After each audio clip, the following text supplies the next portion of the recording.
Bonjour, bonjour.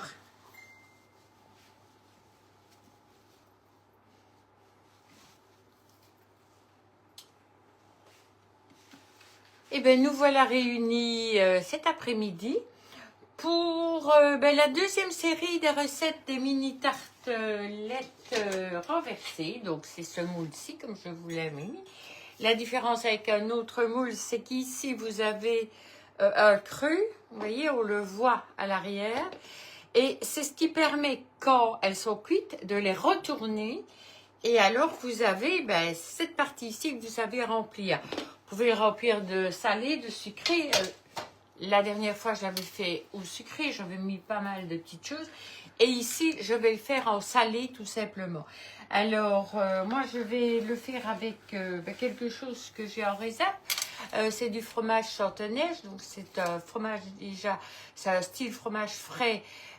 Légèrement fouetté qui a du goût, qui est vraiment très très bon. J'ai acheté de la ciboulette et du persil, comme ça j'en mettrai un petit peu au-dessus. Et voilà des petites tartelettes apéro, entrée, enfin ce que vous avez envie préparer. Donc la première chose qu'on va faire, c'est faire les mini tartelettes. Ensuite, je devrais les laisser refroidir. Donc, impossible pour moi de faire la recette en direct pour le reste. Mais bon, une fois qu'elles seront faites, il suffira de les laisser refroidir sur une grille. Et alors, vous prenez la garniture de votre choix. Donc, moi, j'ai choisi le chanteneige, mais vous pouvez le faire avec du Philadelphia, un petit peu avec n'importe quoi. Une petite poche à douille et hop, on remplit l'intérieur. Alors, vous pouvez mettre dessus des petites tomates séchées, enfin, tout ce que vous voulez. À ce niveau-là, il n'y a pas de limite. Donc, voilà. Chacun le fait un petit peu en fonction de son goût. Donc, voilà. Alors, on va démarrer ici. On va mélanger les œufs et la crème. Donc, moi, je vais prendre un couteau pour pouvoir casser mes œufs. Voilà. Alors, un œuf.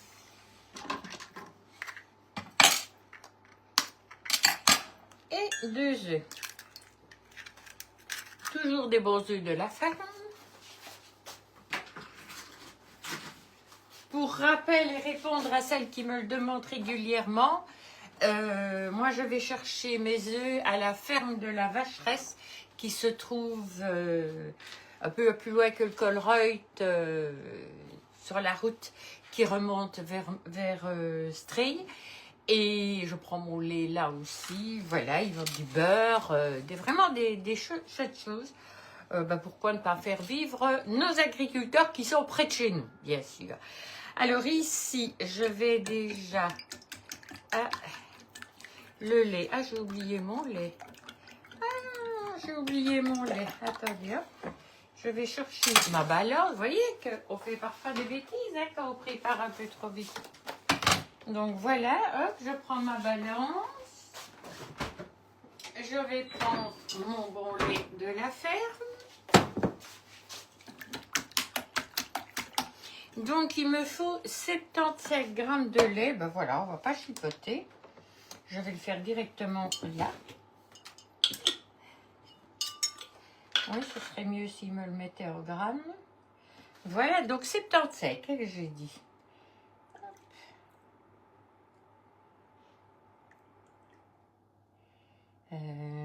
40, 60. On a mis un tout petit peu trop. C'est pas grave. Voilà, hop.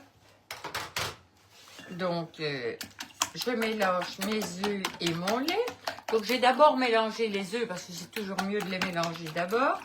J'ai ajouté le lait et je vais ajouter la crème fraîche. Voilà.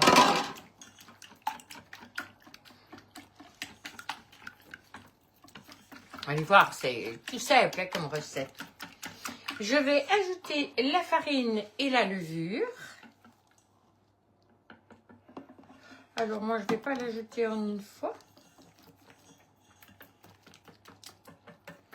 Alors, pour ce faire, ben, j'ai choisi le bol, mon cul de poule. J'ai pris le petit parce que, voilà, c'est pas des grosses quantités, donc il y avait suffisamment.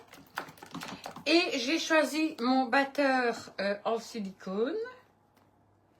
Parce que, justement, il fait un peu moins de bruit. Vous entendez, je suis en train de fouetter et on n'entend pas bling, bling, bling, bling, bling. Donc, voilà. Sinon, l'autre va très bien aussi si vous avez l'autre. Mais bon, si le bruit vous dérange, ben voilà. Alors, on mélange convenablement.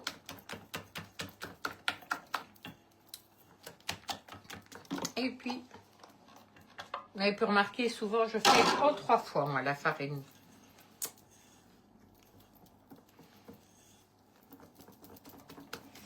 Donc, voilà. Ce que je vais faire, je vais déjà faire chauffer mon four. Je vais reprendre mon four de ce matin.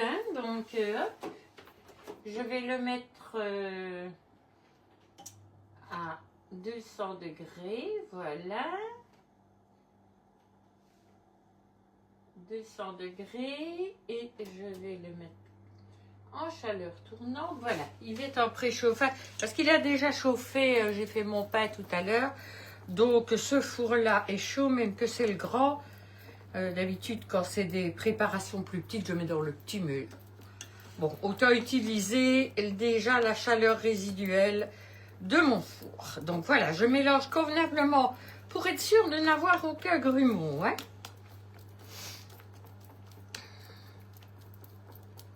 Voilà, et maintenant je vais ajouter ma moutarde. Donc moi j'ai pris de la moutarde à l'ancienne. Donc voilà.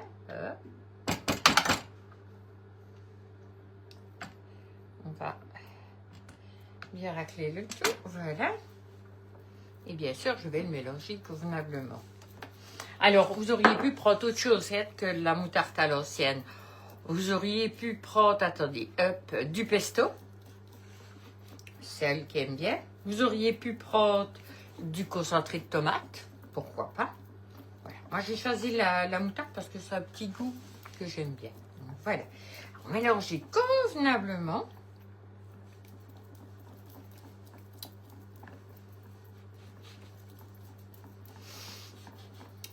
Voilà. Alors, je secoue ceci. Vous voyez, la pâte est assez liquide. Donc, ce que je vais faire, je vais prendre mon pichet.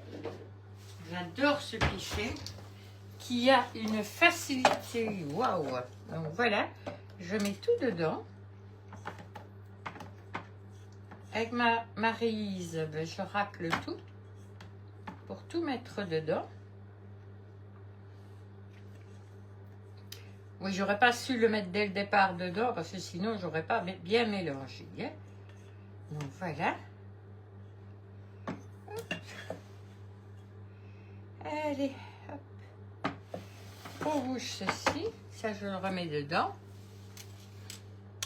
Voilà. Alors, je prends ici mon moule.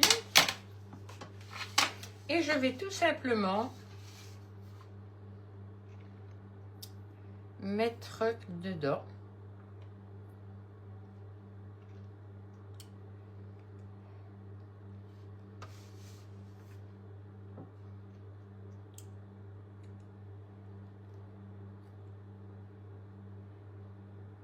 On essaye de mettre à peu près la même chose partout.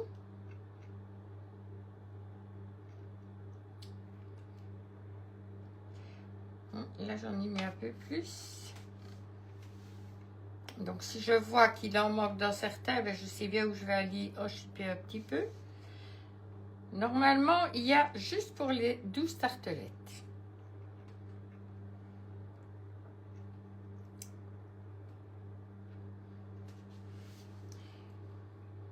Cette recette, c'est une recette que j'ai au départ prise de chez Fleur en cuisine. Donc, merci Fleur de tes super recettes aussi. Donc, voilà, ça fait toujours plaisir. Donc, voilà. Alors, je peux réajouter là où il y en a moins.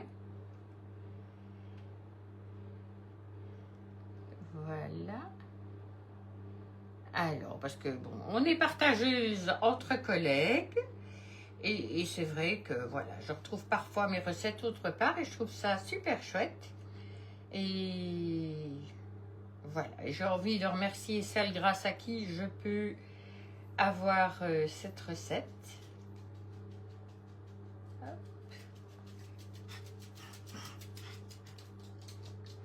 Vous voyez, comme ça, ben, ils sont bien pleins.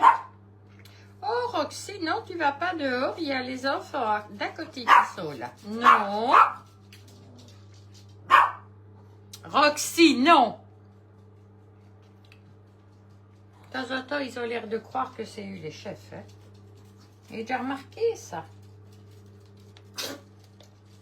Et voilà. Voilà, voilà, voilà.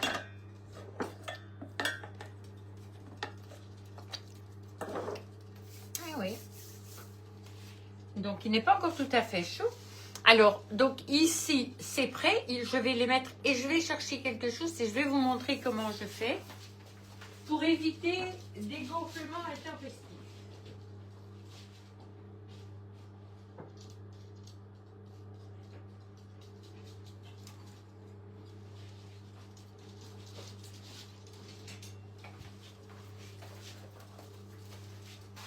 Je reprends une plaque. Non, même pas, il n'y a pas besoin, ce n'est pas très lourd. Je prends une feuille de cuisson que je vais déposer dans donc, le sens du dessus, donc celui où il y a la ligne. Je vais le déposer dessus, ce qui va me permettre de les empêcher de cuire un petit peu comme ça. Ça va cuire d'une façon beaucoup plus plate et ça va me permettre d'avoir mes tartelettes bien à plat quand je vais les cuire. Donc voilà, on va attendre que ce soit prêt et je les mettrai dans le four. Alors, donc comme je vous l'ai dit, ce sont des petites tartelettes apéro. Celles-ci, ce sont les salées. Comme ça, vous aurez eu les deux versions, sucrées et salées. La version salée, ben, c'est en apéro, c'est en entrée. Ça peut être des choses différentes dedans. Moi, je vous conseille de mettre les choses que vous aimez. On vous donne des idées, mais je vois bien ça aussi avec du Philadelphia. Je me demande si j'en ai pas un petit peu que je pourrais faire comme ça aussi. Vous mettez le Philadelphia, toujours avec la poche à douille, parce que c'est plus joli, tout simplement. Vous mettez dessus, et alors, sur le Philadelphia, qu'est-ce qui passe bien aussi? Le saumon fumé. Donc, vous éparpillez des petits morceaux de saumon fumé. Ou alors la ciboulette, ou le persil, ou autre chose, en fonction de ce que vous aimez. Les tomates séchées dont je vous ai parlé tout à l'heure, moi je n'en ai plus, donc je ne pense pas du moins, donc je ne saurais pas en mettre. Donc c'est vous qui décidez. Donc voilà. Maintenant, je vais bientôt les mettre dedans. Et je reviens pour vous montrer les photos de la recette terminée. Le démoulage peut-être, je vous mettrai peut-être le petite vidéo ou un petit direct avec le démoulage, oui pourquoi pas, comme l'autre fois. Comme ça vous verrez que le démoulage avec nos moules aura, ça ne loupe jamais. Depuis que je suis chez Guy de Marle, ce qui fait, je vais vers la 3e année, et ben moi je vais vous dire quelque chose, je n'ai jamais eu une préparation qui collait. La seule chose qui peut faire qu'elle colle, c'est que votre préparation, il n'y ait pas du tout de matière grasse. Donc là, ça peut jouer. Ici, je n'ai pas de beurre, mais j'ai de la crème. Donc voilà, il y a la matière grasse de la crème qui va jouer. Il y en a que c'est vraiment trop sucré et pas assez de matière grasse, donc ça peut jouer sur votre moule. Donc votre moule ne va pas se nourrir de beaucoup de matière grasse et la fois suivante, quand vous allez cuire, il n'y aura peut-être pas eu assez. Donc il suffit parfois tout simplement de ça. Mais sinon, en général, moi j'ai jamais eu la blague. Donc voilà. Donc, je ne suis pas une magicienne hein, pourtant, même pas une grande experte, hein. Simplement quelqu'un qui avec le temps a appris à aimer ça, parce qu'il y a 20 ans de ça, je vous garantis que les pâtisseries et moi, c'était pas copain. S'il y avait quelque chose à rater, c'était pour moi, et bien maintenant, je rate beaucoup moins. Donc, Ça veut dire que tout le monde peut faire les recettes que je fais. Ça, n'ayez jamais peur. Si moi, je vous voyez qu'elle est bien faite, eh ben, vous pouvez franchement y aller les yeux fermés. Mais par contre, oui, je vous mets les recettes écrites chaque fois après. Mais moi, je vous conseille de regarder les photos aussi. Parce que oui, on le marque, mais il y a des petites choses qu'on fait parfois et que bon, sur la recette, c'est pas écrit parce que ça va de soi pour nous. Donc, si on vous fait des directs, si on vous fait des vidéos, si on passe son temps à faire tout ça, prenez la peine de regarder avant de faire la recette. Tout simplement, c'est beaucoup plus facile et ça évite les bêtises. Donc, voilà. Allez, je vous souhaite une merveilleuse après-midi et je vous dis à tout à l'heure pour le démoulage. Au revoir. Recoucou. Comme promis pour le démoulage, donc je les ai cuits. Ils ont cuit 14 minutes. Et alors, je les ai laissés plus ou moins 2-3 minutes dans le four, reposer. Puis je les ai sortis, je les ai laissés un peu surélevés et je les ai laissés refroidir.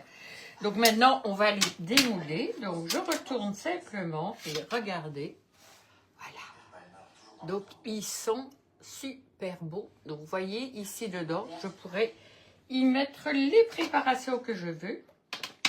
Donc voilà, il vous suffit tout simplement de gentiment les retirer.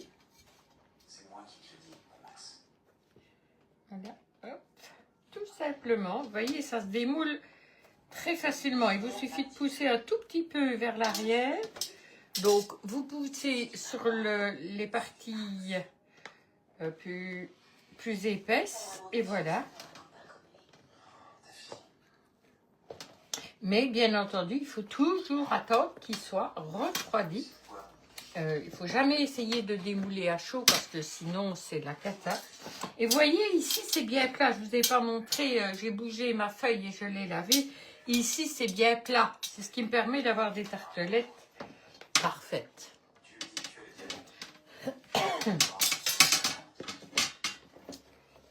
Là. Là.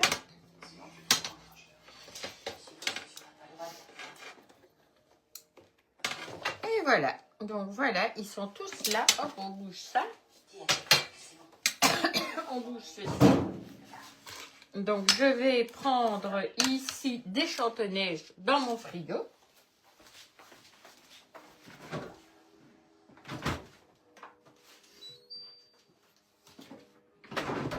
Donc je ne sais pas combien je vais en avoir besoin.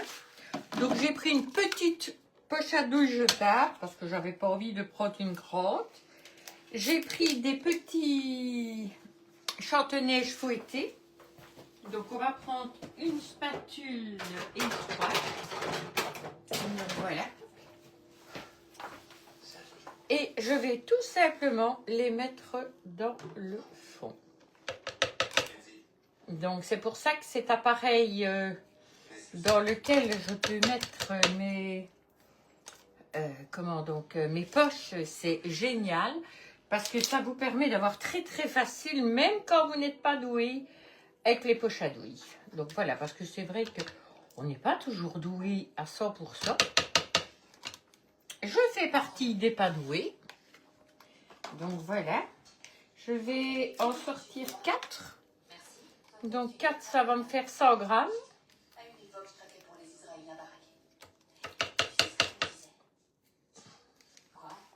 On ne trouve pas des chanteneiges partout. Il faut chercher, voilà.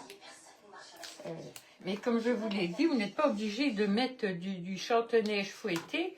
Vous pouvez tout simplement mettre du Kiri. Vous pouvez y mettre du Philadelphia, pourquoi pas. Voilà, c'est un peu vous qui voyez ce que vous allez y mettre. Bon, moi, je vais regarder ce que ça va donner. Voilà. Hop. Et alors, pour avoir facile, vous prenez un petit truc ici. Hop.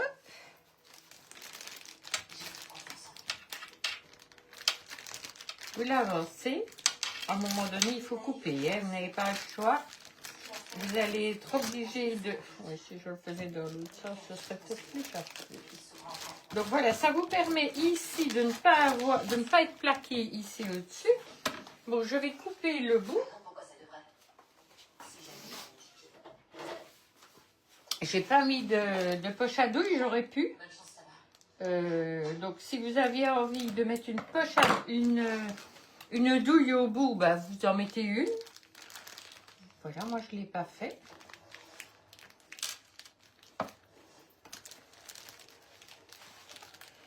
Voilà. C'est chacune un petit peu comme on a envie. Moi, j'en ai largement assez avec ça. Donc, hop, je rabats ceci pour vraiment avoir plus facile pour travailler avec.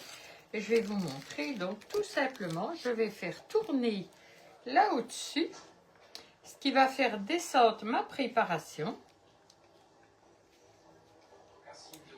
Et alors... Rien pour l'instant. Et le téléphone de Walt est éteint. Impossible de savoir où il se trouve.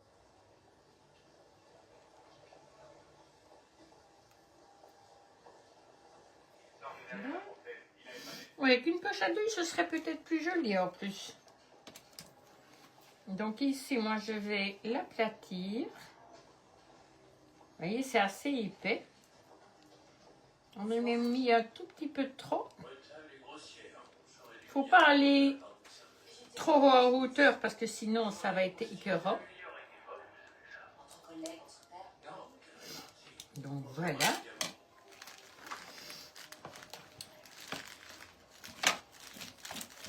Faites la même chose. Faites tourner.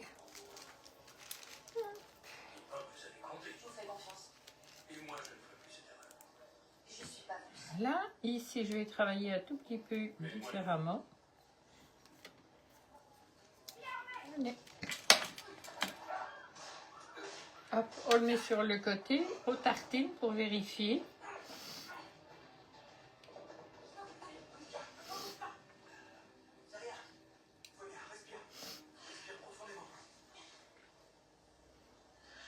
Voilà.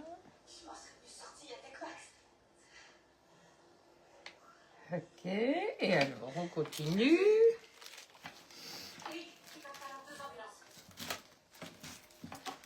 Voilà. Voilà, le reste je continuerai après. C'est surtout pour vous montrer quoi. Donc ici. C'est pour que ça vienne vraiment à bord de votre tartelette. Voilà. Que ce soit très joli. Donc vous le tartinez bien. Ça ne dépasse pas le bord, donc c'est parfait. Donc ça me fera ça.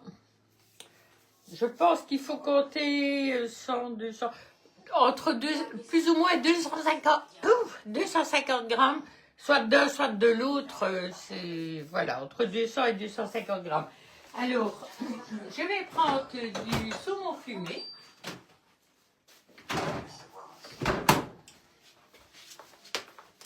Voilà, j'avais du saumon fumé. Et je vais hop, couper des petits morceaux. Hop. Alors, vous avez le choix. Hein, donc, soit je coupe des petits morceaux comme ceci dessus. Je vais vous montrer plusieurs sortes. Mais comme je dis toujours, il n'y a pas de...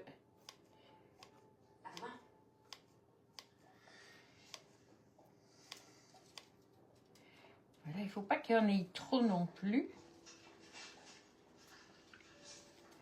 Voilà. Ou alors, je prends un morceau. Je fais des petites roulades.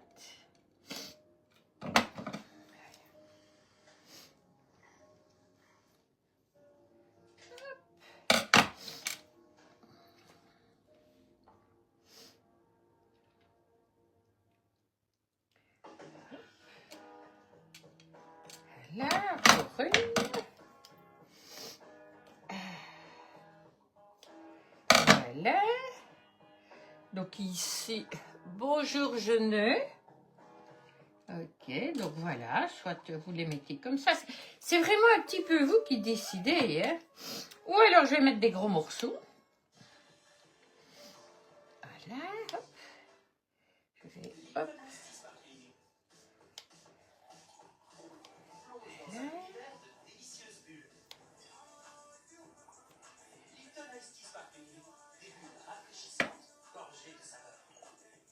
Ok. Ou alors je ne mets carrément pas de saumon fumé. Allez, hop, ici ça va à côté. Voilà.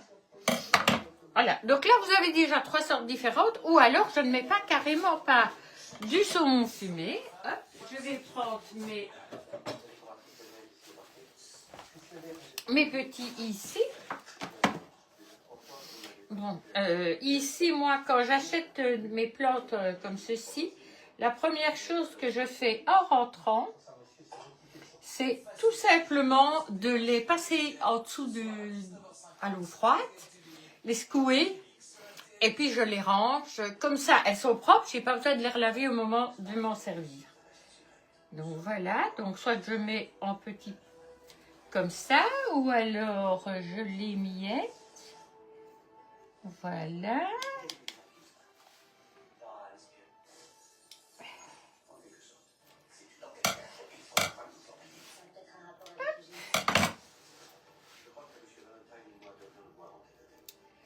Donc, là, on joue un petit peu US, c'est simplement, voilà. Voilà. Ou alors, hop, j'en prends un petit peu comme ça. Alors, je ne vais pas les faire toutes, je vous avoue. Les 8 qui restent là, voilà, comme ça, vous en voyez déjà des fêtes. Bon, ça, je trouve qu'il n'est pas très beau comme ça, donc on va hop, le mettre plus comme ça, ce sera plus, moins moche. Donc voilà, je vais vous les montrer de tout près. Donc voilà, 1, 2. Je vous ai dit, j'ai pas de tomates séchées, moi, hein, donc j'aurais pu le faire avec des tomates séchées. Voilà le 3e. Le 4e, j'ai pas mis de saumon. S'il y a des gens qui n'aiment pas le saumon, donc voilà. Et ceux-ci, je vais les mettre dans une boîte de congélation et je vais les mettre au congélateur. Ce qui fait que quand j'en aurai besoin, parce que, bon, voilà, quelqu'un arrive, on veut sortir, je les sors et je vais dire sur en général 10 minutes, un quart d'heure, elles sont décongelées, elles sont froides. Et à ce moment-là, je peux les garnir de ce que j'ai envie. Donc voilà, ça me permet justement de ne pas gaspiller. Ici, on est que tous les deux, donc je ne vais pas les faire tous parce qu'après, c'est embêtant. Donc voilà. Alors ça, je bouge. Petite astuce, hein, n'oubliez pas, quand vous achetez des pots comme ça, parce que bon, moi j'ai de la ciboulette et du persil dans le jardin, mais c'est des bébés là pour l'instant, il faut attendre qu'ils soient plus gros. Quand vous les achetez, vous les prenez, vous passez toute la partie feuillue, etc., au robinet d'eau fraîche, vous le secouez, vous le laissez tranquille et vous les arrosez régulièrement. Et ça vous permet de vous en servir en sachant qu'elles sont propres, quoi. Donc voilà, et alors si je dois les passer par exemple au Turbo Chef ou au Tornado, et ben elles ne seront pas mouillées, elles ne me feront pas de pape et j'aurai vraiment des petits morceaux. Donc c'est une facilité à ce niveau-là. Donc voilà, j'espère que cette petite recette vous a plu et ben, que vous pourrez la refaire très très facilement. Voilà, je vous souhaite un merveilleux dimanche. Passez une très belle journée ensoleillée, parce qu'il y a du soleil. Et vivement le soleil un petit peu plus chaud. Je ne parle pas celui d'été, moi, je parle celui de printemps. Donc voilà, allez, je vais m'occuper de la recette écrite et je vais partager mes vidéos sur YouTube pour permettre à celles qui n'ont pas Facebook de pouvoir quand même avoir les recettes Et là, je dois les compiler. Donc, je mets la recette, les photos et la recette écrite ensemble. Donc, ça me demande un peu de travail. Je vais être occupée tout mon dimanche. Voilà, à bientôt. Je vous dis à bientôt. Mais n'oubliez pas, on partage, on met des petits cœurs, on met des petits pouces. On invite des amis, de la famille, des copains, des copines à venir sur ma page, soit Flexi Dani Cuisine, soit le Momix de Daniel. Et peut-être qu'un de ces jours, nous pourrons réactiver notre page Tupperware Daniel Cuisine. Ça, nous sommes toujours en attente. Et donc voilà, ça vous permet de voir des recettes différentes, faites d'une façon, faites d'une autre façon ou d'une troisième façon. Elles se complètent toutes parce que, bon, moi je vais vous dire, j'ai le tout ici et je me sers du tout. Donc voilà, n'hésitez pas, partagez, invitez et vous me permettrez de continuer une activité que j'adore. Voilà, à bientôt. Au revoir maintenant.